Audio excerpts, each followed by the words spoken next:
एगो मेहरारू बिया और अपना पति से क्या कहतिया, ओकर पति बाहर जाता रे और रोकतिया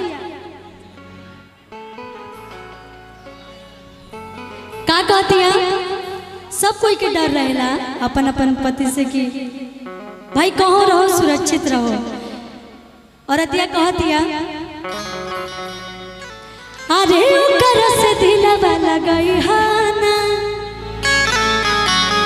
आ मिले ला बोलाई त जई हाना कि ओकर से दिलवा लगई हाना आ मिले ला बोलाई त जई हाना तो चित बदल खिया के तुहर मार दे मतिया सवतिया राजा कि धरा बजे सवतिन के सोथिया तो बिगड़ी अदतिया राजा। क्या बात है। एजा लगभग लोग तो अच्छा केकर शादी हो गल बतन हाथ उठाई जाता। ये सब कुंवारे हैं भाई, हमें तो नहीं लग रहा है। अच्छा हमसे झूठ बोल के क्या होगा, हम ब्याह थोड़ी कटवाए आज बने। किसका शादी हो गया है ईमानदारी से। कितने लोगों की बीवी भी बैठे होंगे, वो लोग देख रही होंगे। झूठ क्यों बोल रहे हैं आप लोग। चील की निगाहें मेरी बच नहीं पाओगे। उन लोग के लिए है कि ओकर से दिला वाला। ये देखिए ईमानदार व्यक्ति हमारे सामने बैठा है, हम उधर जाके बुलवा रहे हैं। क्या बात है। इनके लिए एक बार जोरदार ताली बजाई बिना सोचे समझे।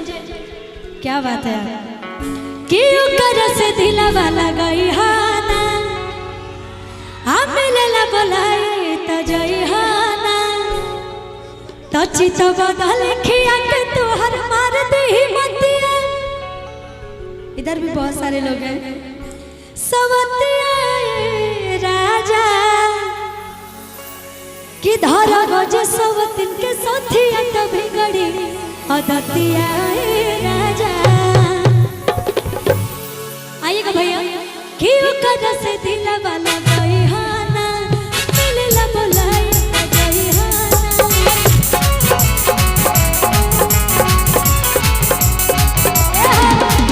ओकर से दिलवा लगई हाना मिलेला बोलाई त जई हाना।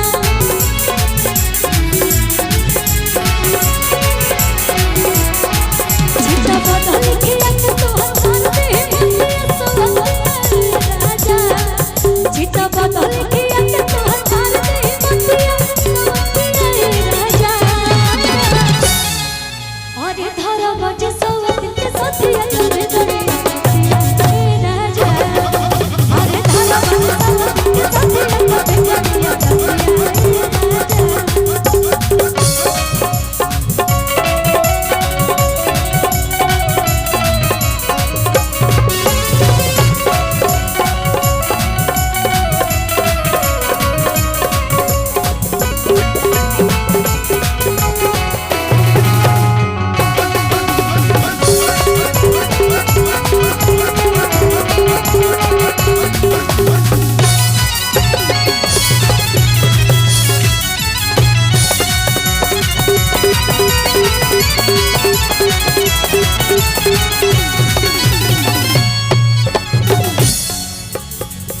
और का कह दिया।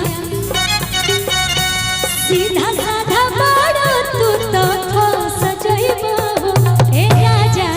दिलवा के भीतर जाके बस जइबो।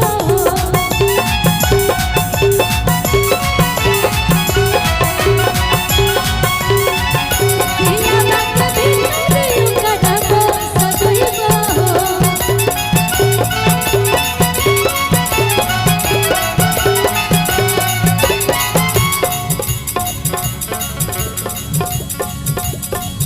सीधा साधा बाड़ो तू तो फस जइबो। दिलवा के भीतर ओकर बस जइबो। अरे मारी दे मतिया भरा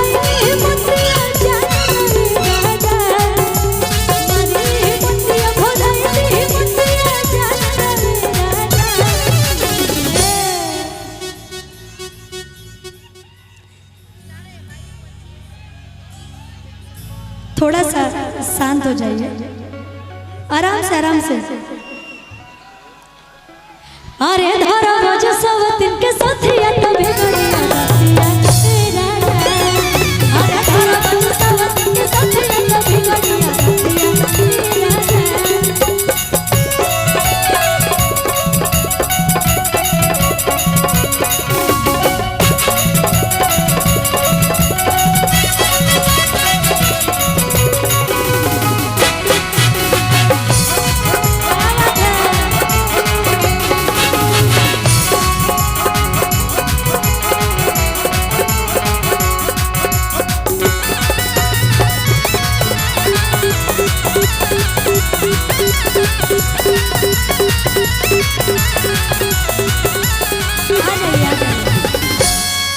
क्या बात है, जिसका इंतजार हो रहा था। एक बार उन लोगों के लिए जोरदार ताली बजाइए आप लोग, सब लोग। क्या बात है, कितने प्यारे प्यारे हैं यार, बहुत खूबसूरत हैं आप दोनों। क्या नाम है आपका? नेहा। वाह नेहा, अच्छा आपका क्या नाम है? सोना। सोना जी, क्या बात है।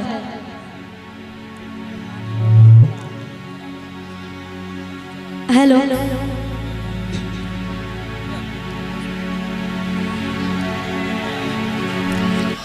जिसका इंतजार कर रहे थे आप लोग, वो लोग आ चुके हैं और अभी पूरा कार्यक्रम ही बाकी है, तो थोड़ा सा मैनेज करके चलेंगे सब लोग। आप लोग शोर नहीं मचाइएगा और बस आनंद लीजिए।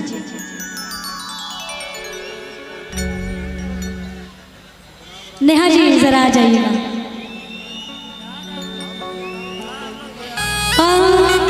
अरे अल्लाह बारात करे कि हमसे बात करे,